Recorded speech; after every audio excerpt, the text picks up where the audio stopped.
Hi friends. இப்போ இருக்கிற ரிலேஷன்ஷிப்பில் மேக்ஸிமம் 75% ஆஃப் ப்ராப்ளத்துக்கும் காரணம் நம்ம என்ன சொல்கிறோம், என்ன பேசுகிறோங்கிறது கிடையாது, எப்படி அவங்கக்கிட்ட பேசுகிறோங்கிறதால மட்டும்தான் வருது. இப்போது ஒரு எக்ஸாம்பிள் சொல்லணும்னா, ஒரு ஸ்கூலில் ஒரு பையன் ரொம்ப சேட்டை பண்ணிகிட்டே இருக்கான். ரொம்ப கிளாஸ் எடுக்கிறச்ச காமெடி பண்ணிகிட்ருக்கா, சிரிச்சுட்டே இருக்கா. அந்த டைமில் டீச்சர் சொல்கிற, ஏன்டா இப்படி பண்ணுற, ஜோக்கர் மாதிரி பண்ணாத அப்படின்னு சொல்லி திட்டுறான்னு வச்சுக்கோங்க. இதுவே ஒரு பேரண்ட்ஸ் இந்த மாதிரி என்ன சொல்கிறாங்கன்னு சொல்கிறச்ச, நீ உங்ககிட்ட இருக்கிறது ஹியூமரஸ் இன்டெலிஜென்ட்.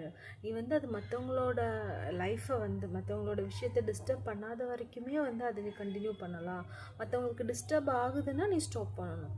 சேம் தான் ரெண்டு பேருமே சொல்கிறாங்க, பட் ஹவு தே எக்ஸ்ப்ரெஸ் அப்படிங்கிறது தான் வித்தியாசம். சேம் வே நம்ம ஃபேமிலியாக இருக்கட்டும், நம்ம எந்த ரிலேஷன்ஷிப்பில் இருக்கிறோமோ அவங்கக்கிட்ட நம்ம பேசுகிறது உண்மையாக பேசணும். பட் அவங்கள ஹர்ட் ஆகாத மாதிரி பாசிட்டிவ் கிரிட்டிசிசமாக பேசினா மட்டும்தான், பாசிட்டிவாகவும் சொல்லணும், கன்ஸ்ட்ரக்டட் அவங்கள ரொம்ப ஹர்ட் பண்ணாத மாதிரி பேசினா எல்லா ரிலேஷன்ஷிப்புமே ஸ்மூத்தாக தான் போகும். தேங்க்யூ.